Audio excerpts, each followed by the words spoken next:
tunakwenda kwa mke na mume sasa, si ndio? Baba amekwambia chochote kuhusu mimi? Hivi unajua uko sawa kweli? Haya, unaanza uchizi tukupeleke Milembe? Sasa kosa langu ni nini hapa? Naitwa Aza.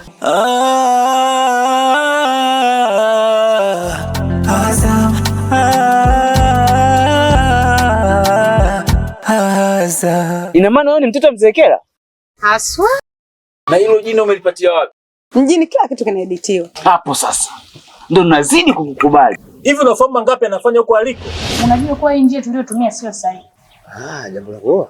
Brother. Nashukuru kufahamu. Mimi na yule mwanamke ni basi na basi.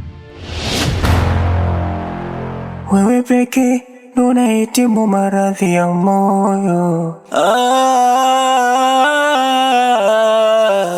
Aza. Huyo ndo mume wangu. Ndo mwanaume pekee anayenisikiliza kwa kila kitu na ananipenda. Kwa hiyo bro, wewe ndo umesababisha tuachane mimi na mpenzi wangu.